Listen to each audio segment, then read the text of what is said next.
Hola, aquí estamos con un nuevo arte de la metafísica china y esta vez tenemos invitada a Carolina Cuervo, ella es de Colombia y nos va a contar el arte de la importancia de los cambios con el I Ching. Entonces, Carolina, bienvenida a este espacio y te comparto pantalla para que tú nos cuentes de qué se trata eh, este arte. Gracias, Verónica. Muchísimas gracias por la invitación a este espacio. Y bueno, sí, vamos a hacer un pequeño recorrido breve, historia frente a lo que ha sido la experiencia mía con el I Ching, ¿no? A través del arte y pues también el conocimiento pues que he venido adquiriendo con esta gran sabiduría de la metafísica china. Entonces voy a compartirte pantalla. Ujú.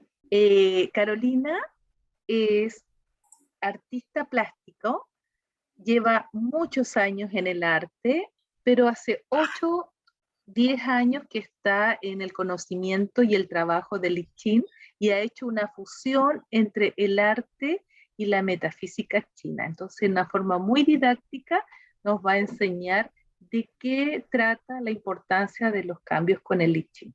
Bienvenida a este espacio, Carolina. Te dejo la palabra. Bien, pues muchísimas gracias nuevamente. Entonces, pues sí, voy a hacer, como te decía, como un breve recorrido de lo que ha sido un poco el estudio, el trabajo que he venido desarrollando, del conocimiento obviamente ancestral de I Ching y junto pues también con otras filosofías y otros saberes ancestrales que me han permitido también como conectar con esa simbología, ¿no? Esa simbología que viene en todos los relatos y muchos de las historias que hoy conocemos como parte de toda esta metafísica china y que pues terminan siendo muy metafóricos y que a veces no logramos entenderlo muy bien. Entonces digamos que el trabajo mío ha sido como un poco hacer una retraducción de eso mismo, pero a través de las imágenes, ¿no? Entonces vamos a mirar un poco sobre cómo ha sido este proceso de entender cómo funcionan los cambios. Y yo parto con lo que se llama o llamamos en todas las tradiciones antiguas los mitos de la creación.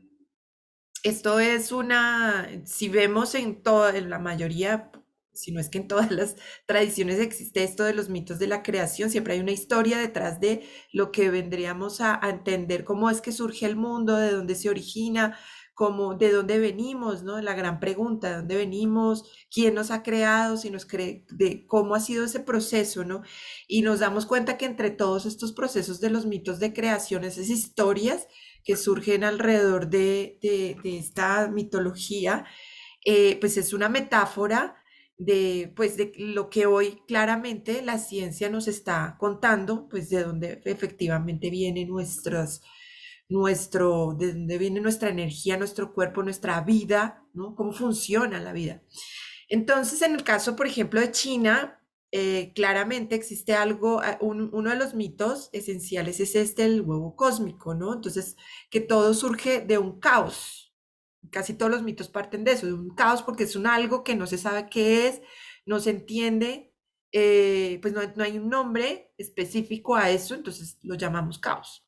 Pero a ese caos algo siempre lo interviene, un ser superior, un creador, un dios, una energía, algo interviene siempre ese caos. En este caso, pues fue Panku el que creció dentro de algo que se llamó el huevo cósmico, que fue ese caos, y entonces él, al ir creciendo, entonces empezó a separar lo que hoy conocemos como el cielo y la tierra. Luego aparece Nuwa, que fue otra figura donde ya representa en sí la gran creadora, ¿no? Y formadora de lo que hoy conocemos dentro de la tierra, las montañas, los ríos, las personas, ¿no? Entonces fue como esa parte que luego hablaremos que sería como lo receptivo y Panku sería como lo creativo, ¿no? La creación misma. Entonces, para empezar como a relatar y a entender la simbología de estos mensajes de los mitos de la creación, que claramente todos nos hablan de un proceso de transformación y el I Ching en toda su naturaleza de lo que en sí su sabiduría es, nos está hablando de que todo es cambiante, todo está pasando por un proceso de transformación todo el tiempo, Siempre es así, es lo único constante. En eso es lo único que no cambia.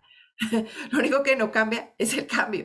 O sea, siempre, siempre. Si hoy me preguntas algo o consultas algo, mañana va a ser otra cosa distinta porque todo tiende a permanecer en ese proceso transformador, ¿no? Entonces, uno de los símbolos que hablan precisamente de esa conexión de transformación es el árbol, porque hablamos de los mitos de creación anteriormente, entonces se separa el cielo y la tierra, pero no se separan completamente. Si nada se separa completamente, todo tiende a pasar por un proceso en el que surge algo que los conecta y nos complementa. Entonces el árbol es como ese ser que en muchos de las historias antiguas nos hablan del gran símbolo del árbol de la vida, el árbol del fruto prohibido, el árbol de la sabiduría, el árbol, sí, o sea, hay gran simbología frente al árbol. Entonces, es muy amplio, pero él en realidad es como ese conector entre cielo y tierra, es como el puente, ¿no? Porque si vemos sus raíces conectan perfectamente con la profundidad de la tierra y van creciendo en la medida en que van también sus ramas conectando también con la energía del cielo. Entonces es ese perfecto conector que también nos representa a nosotros como esos conectores que somos entre el cielo y la tierra, ¿no? Eh, entonces, cuando hablamos de esos antecedentes, partimos de eso que en inicios fue los mitos y las leyendas, también podemos decir que en lo que es el I Ching como tal, para entender cuál fue su origen, de dónde viene, cómo surgió esta sabiduría, pues tenemos que remitirnos un poco a sus autores, aunque no hay un autor específico del I Ching, o sea, una sola persona que haya escrito totalmente el texto que hoy conocemos como I Ching, sino hay varios. Entonces, esto fue una recopilación. Realmente lo que significa I Ching es como eso, como la recopilación de textos que hablan de los cambios. De eso se trata. Entonces, el primer autor que se reconoce allí fue Fuxi, porque él fue de los primeros que empezó a descubrir y a transcribir cómo surgían los cambios a partir de procesos de observación y una información, obviamente, que él con los años y su experiencia y su sabiduría, pues también lo pudo entender. Igual pasó así con Confucio frente a toda esa dinámica que estaba viviendo China frente a sus cambios históricos también fue parte de ese proceso de, digamos, Confucio en sí fue un gran recopilador de textos, entonces él ayudó mucho, aportó mucho a lo que hoy conocemos con el Qi. Está Lao Tse, porque Lao Tse definitivamente también fue una persona que aportó mucho a la filosofía y al conocimiento y al entender en profundidad la noción de cambios, ¿no? En eso pues hablamos del Tao, el Tao también podemos decir que es parte de ese origen de lo que hoy es el I Ching, hablamos del Yin Yang como símbolo esencial de todo ese proceso de cambios y entender que el I Ching está compuesto por lo que es en sí este gran símbolo, el Yin Yang, ya lo voy a contar un poquito más sobre eso. Y finalmente llegamos a lo que es el arte, ¿no? Es una interpretación también de los procesos de cambio. Si vemos en la historia del arte, vemos todo un proceso de cambio a las civilizaciones y a la historia en sí de la humanidad, cómo hemos venido pasando de una historia a otra, de un contexto a otro, de un momento a otro, y nos enseña a ver el mundo de una manera que se transforma, que va cambiando. Entonces, digamos que la visión del arte también es muy importante y aportaría muchísimo a entender esta sabiduría. Entonces miremos qué es el I Ching. Como decía, el I Ching se conoce como, muchos lo conocen como un libro, ¿no es cierto? Y el más conocido especialmente es esta traducción que hizo un alemán, Richard Willer, que él fue una persona pues que estudió muchísimo tiempo en China y logró recopilar algo de esta información y logró traducir y conformar este libro, ¿no? Pero pues claramente es una visión, ¿no? Es un aporte de todo este proceso que se entiende con el I Ching. Pero para entender realmente el I Ching hay que entender esto que son sus líneas o que representan eso que hablamos de un principio, el cielo y la tierra. ¿Cómo es que se relaciona el cielo y la tierra y cómo empiezan a surgir esos cambios energéticos y a través del tiempo, procesos cíclicos, ¿no? Cómo surge esa relación entre cielo-tierra. Entonces ahí parte de esta parte de todo ese proceso que vivió Li Chi, porque empezó con una cosa, luego pasó a esto, terminó en este lenguaje binario, que es el de las líneas. Entonces hablamos de una línea Yang, que es esta línea continua, una línea Yin, que es la línea partida, y estas líneas se conjugan y van haciendo una danza, digamos, en la que se forman esto lo que llamamos los hexagramas, que vendrían a ser la conjugación de 6 líneas. ¿Por qué 6? Porque en un principio se parte de 3 líneas continuas, que serían 3 líneas yang, por ejemplo, y 3 sería porque para los chinos realmente decía, nada es dualidad, siempre hay algo que tiene que permitir el proceso de cambio. Entonces siempre buscan que todo sea como se rompa un poco como eso de la dualidad y llegan al 3, al número 3, ¿no? Entonces por eso conjugan 3 líneas, ¿no? Lo mismo las líneas yang, yin y yang. Y eso todo se hace a partir de algo que conocemos como el espiral, ¿no? Todo ese movimiento cíclico nos o sea, nuestra visión occidental está, digamos, estancada un poco en esa idea de que todo es lineal, todo empieza en un A, termina en un B, todo es muy racional, todo es muy cuadriculado, ¿no? Venimos de un aprendizaje totalmente dialéctico, totalmente positivista, ¿no? Donde todo tiene que ser comprobado, si causa y efecto. Entonces, pero cuando entramos en el pensamiento espiral nos damos cuenta que es mucho más amplio y más complejo, porque el pensamiento espiral es el pensamiento de origen, es el pensamiento que nuestros ancestros, donde nuestros ancestros empezaron a comprender la naturaleza del mundo y así, basados en ese pensamiento, es que surgen las grandes civilizaciones. ¿Ya? Entonces el espiral, fíjense que el yin yang es una espiral. Ahí representa ese movimiento continuo e infinito de la creación y de la transformación. Por eso se habla de que todo pensamiento ancestral es en espiral y por eso para entender los cambios hay que entender un poco más, o sea, hay que introducirnos en ese pensamiento en espiral, ¿no? Entonces, asimismo, para entender cómo es que el pensamiento espiral lo podemos ver constantemente, ¿no? Lo podemos visualizar, lo vivimos constantemente, todos los días. Entonces, cuando nos levantamos, nos acostamos. Sabemos que en la mañana sale el sol, en la tarde cae el sol, luego sale la luna, luna llena, igual la luna es cambiante, tiene 4 fases. Tenemos 4 estaciones, ¿cierto? En unos, obviamente, parte de la Tierra se notan más que en otros, pero siempre hay 4 estaciones, es decir, constantemente estamos pasando por ciclos. Entonces, esos procesos evolutivos se van dando así, mismo porque la energía yin y yang es la que va transmutando todo esto, ¿no? Entonces, no es lo mismo la energía de la noche que la energía del día. No es lo mismo la energía yang que la energía yin, pero son complementarias. Si una no existe, la otra tampoco. ¿No? Si no existe el sol, no existe, o sea, desde el día como tal, pues tampoco podríamos ver la luna. La luna la vemos gracias al sol. Entonces, la luna en sí no tiene una luz propia, entonces vemos la luna gracias al sol. Entonces, una sin la otra, pues no existen, ¿no? Y la vida en la Tierra tampoco existiría. Entonces, pero es necesario que estos dos no sean estáticos. Por eso le pusieron los punticos al yin y al yang, entendiendo que esa energía no está separada, sino que es complementaria. Por eso entre ellos dos, siempre hay un poquito de yang y un poquito de yin. No es totalmente separado, ¿no? Entonces así se conformó la lectura de todos esos procesos cambiantes, ¿no? Empezaron a existir, empezó a haber una observación sobre la naturaleza, sobre la vida, ¿sí? Sobre la relación que el ser humano tiene con estos elementos. Y de ahí, de esa combinación de esos elementos, entonces vemos este lenguaje totalmente abstracto, simbólico, binario, ¿no? Que es el de las líneas yin y yang. Entonces, como decía al principio, primero partimos de unos trigramas, que son 3 líneas, que se conjugan entre sí para formar 8 elementos, 8 imágenes, que así lo llama el I Ching, imágenes. Entonces, las imágenes, ¿cuáles son?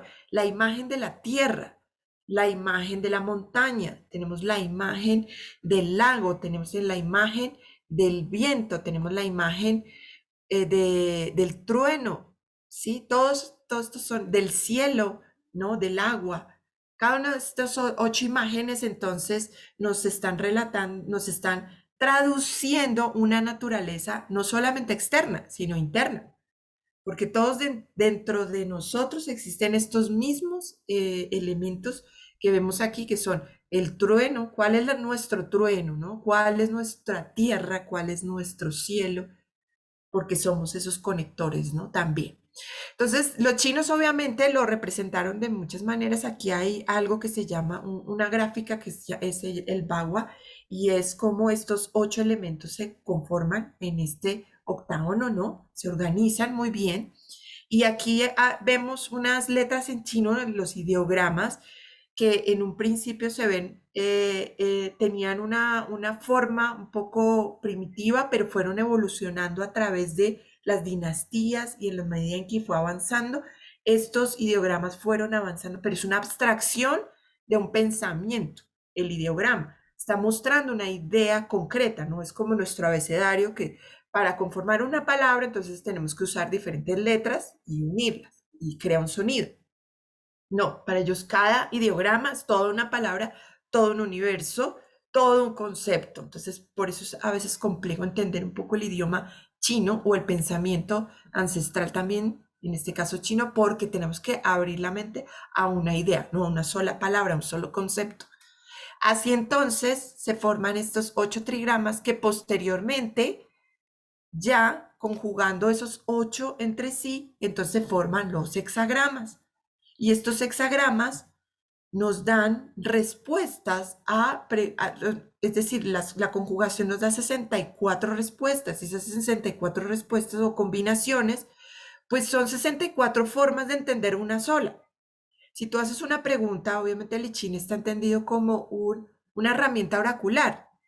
Lo es así, porque tú consultas el I Ching, ¿no es cierto? Pero cuando consultas el I Ching no es algo como que te va a decir algo. Las respuestas muchas veces del I Ching son tan mágicas que es como consultar a un abuelo. Entonces, cuando consultas a un abuelo y le haces una pregunta, el abuelo no te va a decir, sí, mijito, vaya y dice, ay, abuelo, ¿cómo hago para tener trabajo este año? Yo necesito trabajo. Te va a decir, sí, mira, pasa la hoja de vida a tal parte y entonces allí seguramente te van a dar No, él simplemente te va a contar una historia, te va a hablar de una metáfora, te va a contar unas cosas que tú, pero en profundidad, cuando vemos el mensaje, nos damos cuenta que es lo que realmente necesitamos saber para poder cumplir con eso, ¿sí? Para poder, y digamos, ahí está la respuesta, pero la respuesta está dentro de uno. Lo que pasa es que escucharse no es fácil. No es tan sencillo, no es tan como, ay, si me siento y me voy a escuchar a mí mismo para, para poder responder mis preguntas, pues muchas veces no es posible porque está la cabeza dando vueltas en la preocupación o en la situación o en la memoria, la forma en que pensamos, obviamente lineal. Piense que de todas maneras los hexagramas aquí, como lo vemos en un principio, se hizo la relación, ¿no? De esa conjugación de manera circular, ¿no? Cómo se relacionan y cómo danzan estas líneas para jugar todas unas con otras y empezar a conjugarse en esos 64 hexagramas. También están en forma cuadrada dentro porque el cuadrado representa la tierra, el círculo representaría el cielo. Entonces, esa unión perfecta entre los dos.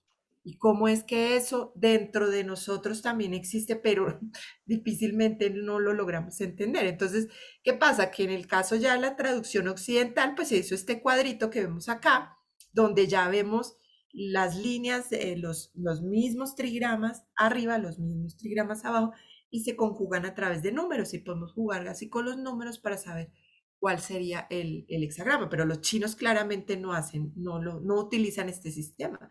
Ellos ya saben cuál es precisamente, cuál sería el hexagrama que se consultaría, ¿no? Y hay diferentes métodos, claramente, ¿no? En el caso, por ejemplo, miremos un ejemplo de un hexagrama, por ejemplo, el 13, que es el hexagrama que correspondería a este año según el calendario tradicional chino. Este año nos habla del hexagrama 13. y tiene que ver con la comunidad con los hombres. Pero pues cuando hablamos de comunidad, pues es un poco, hay que mirarlo también desde esa perspectiva un poco oriental, ¿no? Entonces ahí cuando nos tenemos que remitir un poco a lo que Confucio, el legado que Confucio dejó, el taoísmo que nos dejó, que nos hablaba de sobre qué es eso de la comunidad. Y de hecho hoy escuchamos mucho eso de entrar en común, unidad. Pero ¿qué significa más de fondo eso? Común, unidad, es como entrar en comunidad, primero conmigo mismo, para poder entrar en comunidad con los otros. Y cuando yo entro en comunidad conmigo mismo, entonces yo ya me empiezo a sincronizar con esos otros que vibran dentro de mi misma naturaleza. Y eso está pasando mucho, ¿no?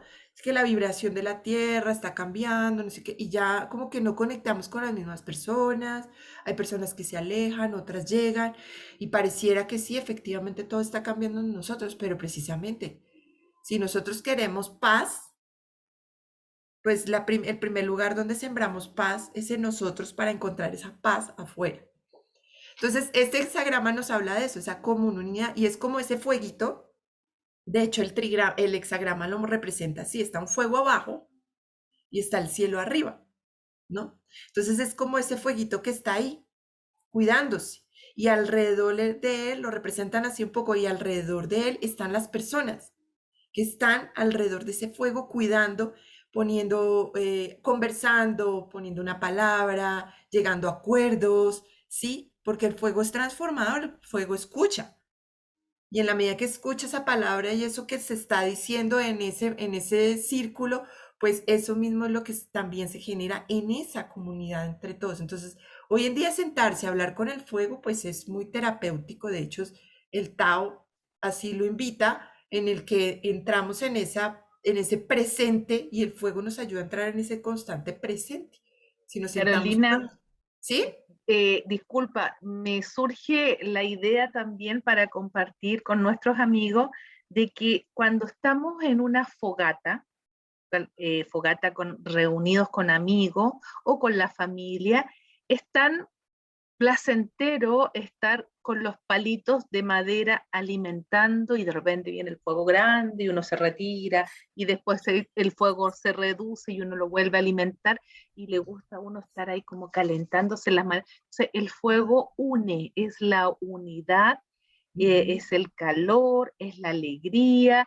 Entonces, esta fogata me llevó a ese pensamiento y a la reflexión, ¿no? El cielo es como un poco la energía de la sabiduría, del liderazgo. Entonces, es como lo que nos quiere decir la energía del año. Solamente eso que me pareció como del sol y la fogata, el calor Sí. del fuego. Gracias. Sí, Claramente, sí, es esa metáfora, ¿no? Como ver cómo no es en nuestra experiencia cuando nos sentamos con el fuego, frente al fuego, sea solo o en círculo, pero igual es hipnotizador, uno se puede quedar mirando el fuego ahí horas y nuestra mente no pasa nada, pero es increíble porque es como el Tao, ¿no? Surge un momento de Tao ahí, de lo que también se llama el Wu Wei, ¿no? Es este presente, ¿no? Ese presente, solo estar ahí. Y el fuego en sí es una energía que, digamos que no distingue, no hace distinciones ni juzga. Entonces, si estás tú frente a una persona, por ejemplo, que no vibras con esa persona, chocas con esa persona, lo que sea, pero el fuego le da el mismo calor a esa persona, no es que le va a quitar, te va a dar más a ti y menos al otro, ¿no? Le va a dar el mismo calor, le va a dar, puede generar como el mismo diálogo con ese otro, porque lo que el fuego el fuego se conecta es con el corazón. Entonces, eso es lo que invita a conectar con el corazón de cada cual, es ese fuego interno. ¿No? Para llegar a la comunidad, ¿no? Para poder entrar en comunidad y así empezar un proceso de transformación colectivo, ¿no? Primero desde adentro, luego desde afuera. Esa es como un poco la invitación, ¿no? De lo que este hexagrama nos dice en relación, pues, cuando hacemos esta lectura, digamos, que es la que yo hago, la forma en que yo hago esta lectura, que es a través de entender primero las imágenes, ¿no? Entonces, ¿cómo vemos el cielo y cómo vemos el fuego? ¿Qué imagen nos remite, ¿no? Entonces, en este caso, la de la fogata, pero pues podemos igual interpretarlo también de otras maneras, ¿no? En el libro también aparecen otro tipo de interpretaciones, pero tenemos también que entender que son interpretaciones muy antiguas también de una visión y una experiencia en otro contexto que quizás puede ser, que tiene mucho en común con lo de ahora, sí, porque pues son cosas pues que siempre es una filosofía que ha permanecido por más de 3000 años, pero no quiere decir que tengamos que, digamos, hacer la lectura de la misma manera. Bueno, entonces en este caso lo hacemos de una manera mucho más visual, en el sentido de que lo podemos simbolizar de otra forma, ¿no? Y bueno, en mi página, por ejemplo, yo he hecho un trabajo en el cual aquí también estoy representando a través de ilustraciones esto del yin, de la imagen del cielo con relación al fuego. Entonces vemos que el cielo, por ejemplo, en este caso yo lo he representado obviamente con líneas horizontales donde vemos un cielo totalmente abierto, plano, ¿no? ¿No? Donde se expande la energía.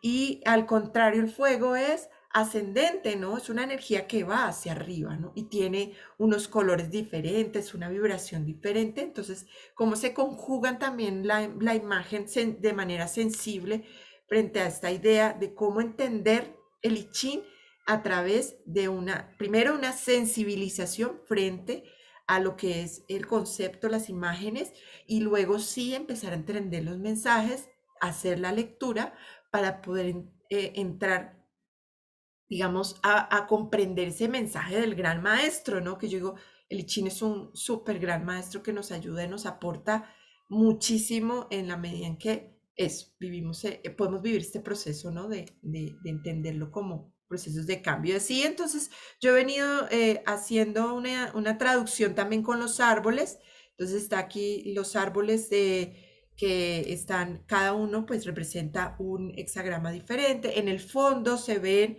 como los elementos, ¿no? Las imágenes, ¿no? Que está dando y de frente pues está esa conexión del árbol. Es muy yin y yang porque de hecho el árbol lo traduzco como esa línea continua, ¿no? Y que lo conjugo con puntos para hacer como la representación del yin, ¿no? De esa línea cortada.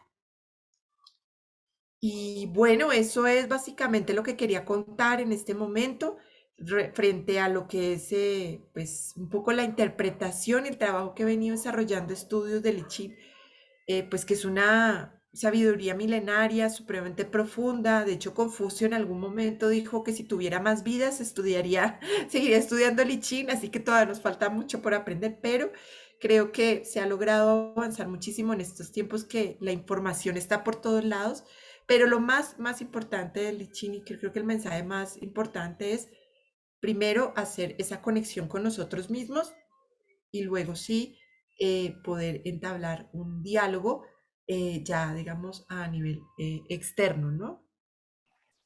Eso Perfecto. es. Muchas gracias, Caro. Eh, este tema es muy profundo. Carolina lo ha hecho de una forma didáctica, con arte, con colores, como la música, cuando uno ve las notas en una partitura, dice, ¿qué es esto? Es como un idioma raro. Lo Sí. mismo pasa con el arte, pero pintando, entendiendo los colores, la forma, uno va entrando en un mundo un poco más profundo y con lecturas que Carolina nos ayuda y nos ayuda a interpretar qué es lo que nosotros cuando estamos así un poco, digamos, duditativos en tomar decisiones o confundidos por lo que estamos sintiendo en el momento, el I Ching es un tipo de lectura que nos ayuda y nos ilumina para poder tomar la mejor decisión. Así que te agradezco por tu tiempo, por tu sabiduría, por este arte maravilloso y nos estamos viendo en un próximo encuentro. Claro que sí, con mucho cariño y bueno, es siempre una bendición aprovechar estos espacios para compartir, precisamente compartir la información, saber que hay alternativas distintas de poder comprender algo, ¿no? Entonces, siempre, siempre es una alegría poderlo compartir esa experiencia. Muchas Muchas gracias, Vero. gracias, muchas gracias. En todo caso, en YouTube vamos a dejar todos los antecedentes de Carolina para que también ustedes puedan buscarla y aprender con el arte que ella tiene y ya sea el ICHIN o clases de arte, que es lo que hace Carolina. Bueno, voy a dejar hasta aquí. Muchas gracias, nos Gracias. vemos. Vale. Chao.